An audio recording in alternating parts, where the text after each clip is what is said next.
तो राज्य के कार्य में आज हम पढ़ेंगे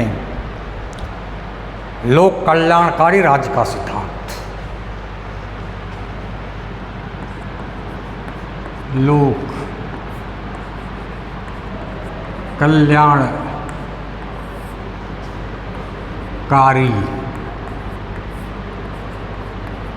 राज्य का सिद्धांत। आज माना जाए तो विश्व के सभी देश अपने आप को लोक कल्याणकारी राज्य घोषित करते हैं। लोक कल्याणकारी राज्य से तात्पर्य ऐसे राज्य से होता है जिसके अंतर्गत शासन की शक्ति का प्रयोग किसी वर्ग विशेष के लिए नहीं बल्कि जनता के कल्याण के लिए होता है। लोक कल्याणकारी राज्य में शासन शक्ति का प्रयोग जो है किसी वर्ग विशेष के लिए नहीं होता है बल्कि जनता के कल्याण के लिए किया जाता है।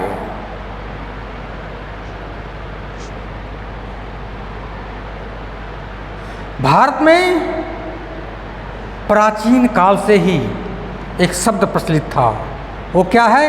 राम राज्य। प्राचीन भारत काल में शब्द प्रचलित था राम राज्य। तो राम राज्य से क्या तात्पर्य होता है भाई? तो राम राज्य की जो अवधारणा प्रचलित थी वो क्या था? ऐसे राज्य का प्रतीक है जिसके अंतर्गत प्रत्येक व्यक्तित्व का प्रत्येक व्यक्ति अपने व्यक्तित्व का विकास स्वतंत्र रूप से करे, वही राम राज्य है।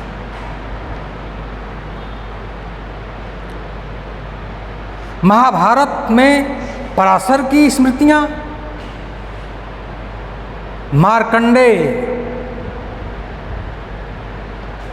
महाभारत पराशर की स्मृतियां, मार्कंडेय, मनु और याज्ञवल्क्य आदि की विचारधारा में यह बात स्पष्टता देखी जा सकती है। कौन सा? लोक कल्याणकारी की। वेद व्यास ने महाभारत में कहा है कि जो नरेश अपनी प्रजा को पुत्र के समान समझकर उसकी चतुर्मुखी उन्नति का प्रयत्न नहीं करता वह नरक का भागी होता है।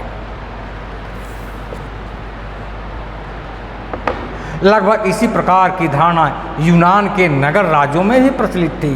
प्लेटो और अरस्तु राज्य को क्या मानते थे? प्लेटो और अरस्तु राज्य को नैतिक संगठन माना है।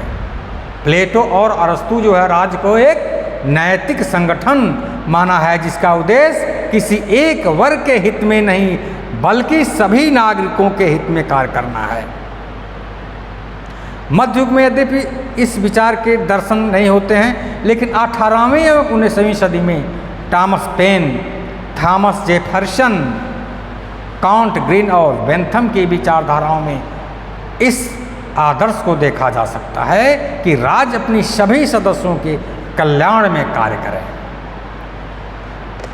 इस प्रकार अपने मूल रूप में लोक कल्याणकारी राज्य की धारणा सदैव ही विद्यमान रही है, लेकिन वर्तमान समय में जिस अर्थ विशेष में इस धारणा का प्रयोग किया जाता है वह वर्तमान परिस्थितियों की ही उपज है। इसे आधुनिक औद्योगिक की देन कहा जा सकता है।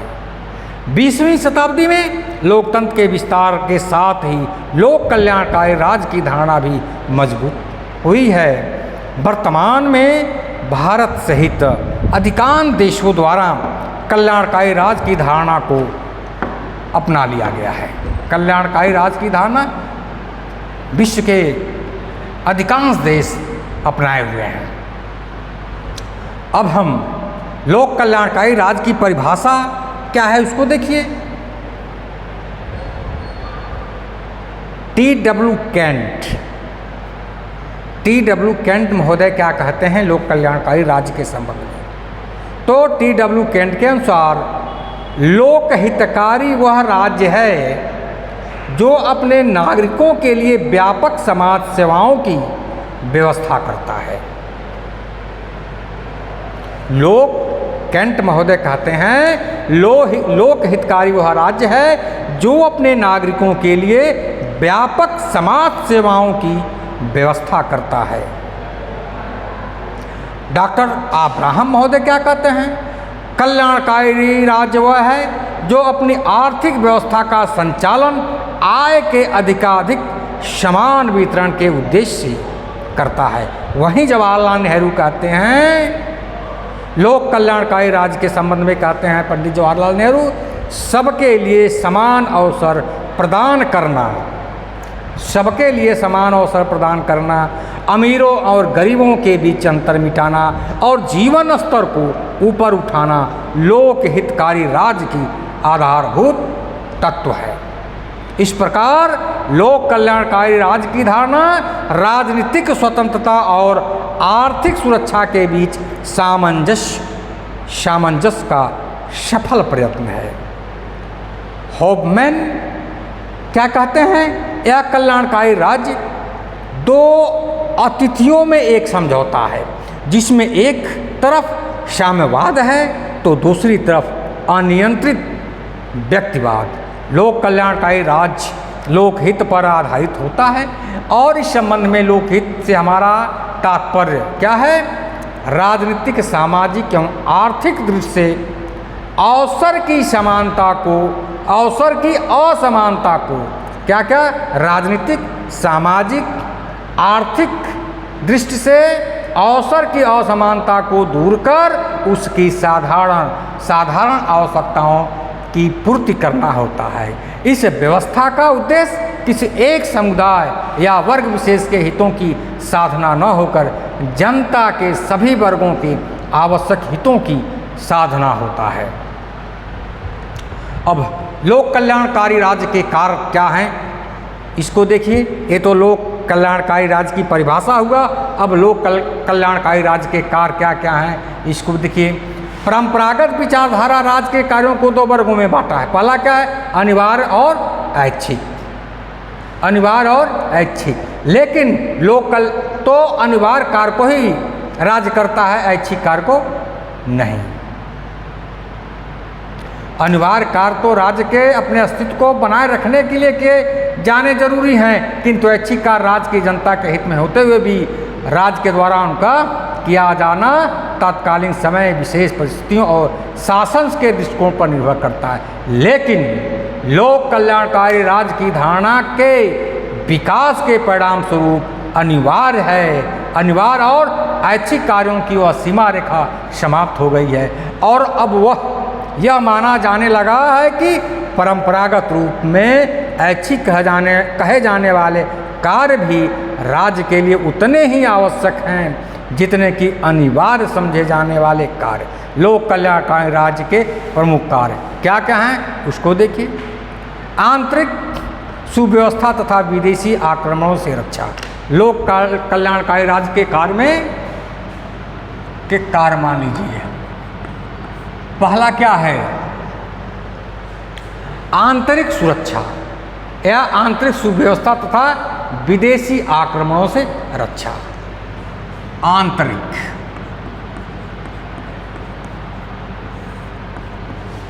सुव्यवस्था तथा विदेशी आक्रमण से सुरक्षा या रक्षा, कुछ भी कह लीजिए। तो एक राज्य जब तक विदेशी आक्रमण से अपनी भूमि और सम्मान की रक्षा करने की क्षमता नहीं रखता और आंतरिक शांति और व्यवस्था स्थापित रखते हुए व्यक्तियों को जीवन की सुरक्षा का आश्वासन नहीं देता, उस समय तक वह राज्य कहलाने की हकदार नहीं है। इस कार्य को संपन्न करने के लिए राज्य सेना और पुलिस रखता है, सरकारी कर्मचारी तथा न्याय की व्यवस्था करता है और इन कार्यों से संबंधित व्यय को पूरा करने के लिए नागरिकों पर कर लगाता है। तो आंतरिक सुव्यवस्था और विदेशी आक्रमणों से रक्षा। दूसरा है व्यक्तियों के पारस्परिक संबंधों और राज्य एवं व्यक्तियों के संबंधों की व्यवस्था। राज्य के द्वारा व्यक्तियों के पारस्परिक संबंधों का नियंत्रण किया जाता है, इसके लिए राज्य कानूनों का निर्माण करता है एवं पुलिस और न्यायालयों की सहायता से उन्हें कार्य में परिणित करता है। मानव के स्वार्थी होने और उनकी पृथक पृथक विचारशील होने यानी पृथक पृथक विचार होने के कारण उनमें विभेद उत्पन्न होता है, जिससे कि उनमें संघर्ष अवश्य हो जाता है। तो उन्हीं को व्यक्तियों के पारस्परिक संबंधों को नियंत्रित करने के लिए कानूनों का निर्माण करना होता है और इसके लिए पुलिस और न्यायालय की सहायता लिया जाता है। कृषि उद्योग तथा व्यापार का नियमन और विकास। लोक कल्याणकारी राज्य के दायित्व का एक ऐसा राज्य के द्वारा ही पूरे किए जा सकते हैं जो आर्थिक दृष्टि से पर्याप्त संपन्न हो। राज्य के द्वारा कृषि उद्योग, व्यापार के नियमन एवं विकास का कार्य किया जाना चाहिए।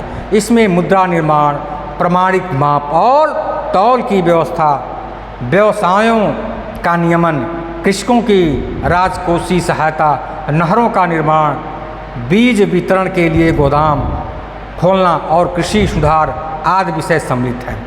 राज्य के द्वारा जंगल आदि प्राकृतिक साधनों और संपत्ति की रक्षा की जानी चाहिए और कृषि तथा उद्योगों के बीच संतुलन स्थापित किया जाना चाहिए। आर्थिक सुरक्षा संबंधी कार्य। लोक कल्याणकारी राज्य एक अत्यंत महत्वपूर्ण कार्य आर्थिक सुरक्षा संबंधी होता है।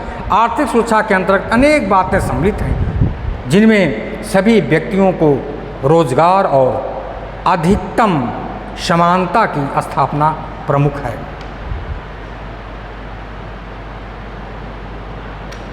जीवन निर्वाह भत्ते। जो व्यक्ति किसी भी प्रकार कार्य करने में असमर्थ है या राज्य उन्हें कार्य नहीं प्रदान कर सका, इनके लिए राज्य द्वारा जीवन निर्वाह भत्ते की व्यवस्था होनी चाहिए। जनता के जीवन स्तर को ऊंचा उठाना। पांचवा काम क्या है? जनता के जीवन को ऊंचा उठाना। लोक कल्याणकारी राज्य के द्वारा नागरिकों की न्यूनतम जीवन स्तर की गारंटी दी जानी चाहिए। ऐसी व्यवस्था की जानी चाहिए कि नागरिकों को अपने आप को स्वस्थ बनाए रखने के लिए पर्याप्त भोजन, वस्तु, निवास, शिक्षा और स्वास्थ्य की सामान्य सुविधाएं अवश्य प्राप्त हों। शिक्षा और स्वास्थ्य संबंधी कार्य। लोक कल्याणकारी राज्य का उद्देश्य व्यक्तियों के लिए उन सभी सुविधाओं की व्यवस्था करना होता है जो उनके व्यक्तित्व के विकास हेतु सहायक और आवश्यक है। इस दृष्टि से शिक्षा और स्वास्थ्य की सुविधा का विशेष उल्लेख किया जाता है। इस प्रकार का राज्य शिक्षा संस्थाओं की स्थापना करता है और एक निश्चित स्तर तक शिक्षा को अनिवार्यता निःशुल्क किया जाता है। सार्वजनिक सुविधा संबंधी कार्य। लोक कल्याणकारी राज्य के द्वारा परिवहन, संचार, सिंचाई साधन, बैंक, विद्युत, कृषि के वैज्ञानिक साधन आदि व्यवस्था से संबंधित सार्वजनिक सुविधा के कार्य किए जाते हैं। यद्यपि इन सुविधाओं के लिए राज्य द्वारा शुल्क प्राप्त किया जाता है, किंतु इन सुविधाओं का महत्व इस दृष्टि से है कि व्यक्ति अपने लिए इन साधनों की व्यवस्था नहीं कर सकता, साधन संपन्न राज्य ही कर सकता है। समाज सुधार।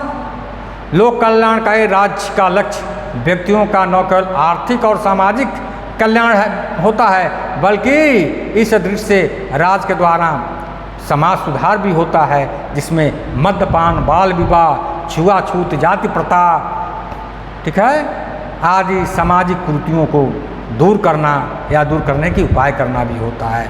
आमोद प्रमोद की सुविधाएं भी राज्य का कार्य है, जैसे जनता को स्वस्थ मनोरंजन उपलब्ध कराना, ये सभी राज्य के कार्य हैं। जैसे सार्वजनिक उद्यानों, क्रीड़ा क्षेत्रों, सार्वजनिक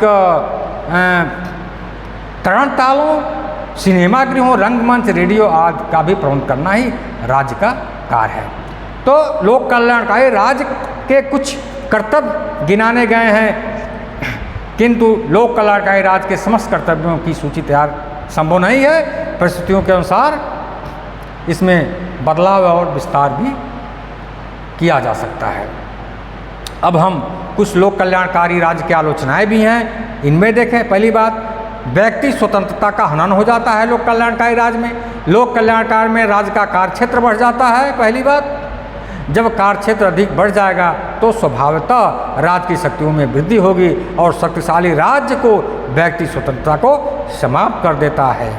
दूसरा है ऐच्छिक समुदायों पर आघात। लोक कल्याणकारी राज्य के प्रभुत्व को अपना लेने पर राज्य के कार्य बहुत ही अधिक बढ़ जाते हैं, तो राज्य अपने ऐसे कार्य करने लगता है जो वर्तमान समय में ऐच्छिक मनुष्यों के लिए घातक होते हैं और मानव जीवन के संबंध में उपयोगी भूमिका निभाने वाले ऐच्छिक समुदाय समाप्त हो जाते हैं। नौकरशाही कब है? कल्याणकारी प्रवृत्ति की अपना निर्णय से राज्य नौकरशाही में भी बहुत अधिक वृद्धि हो जाती है। तो और नौकरशाही में यह अत्यधिक वृद्धि लाल फीताशाही, भाई भतीजावाद, भ्रष्टाचार आदि अनेक बुराइयां जो हैं उत्पन्न ले लेती हैं। अत्यधिक खर्चीला, लोक कल्याण के राज्य बहुत अधिक खर्चीला हो जाता है, क्योंकि राज्य विभिन्न लोक कल्याणकारी सेवाएं संपादित करने से बहुत अधिक धन राशि की आवश्यकता होती है। समान आर्थिक साधनों वाला राज्य इस प्रकार का व्यवहार नहीं कर सकता। सीनेटर टॉम्प ने इसी कारण कहा है कि लोक कल्याण की नीति राज्य को दिवालियापन की ओर ले जाता है। तो इस तरह से आज लोक कल्याणकारी राज्य का परिभाषा हुआ, लोक कल्याणकारी राज्य का कार्य हुआ और लोक कल्याणकारी राज्य की जो है दोष के बारे में बताया गया। धन्यवाद।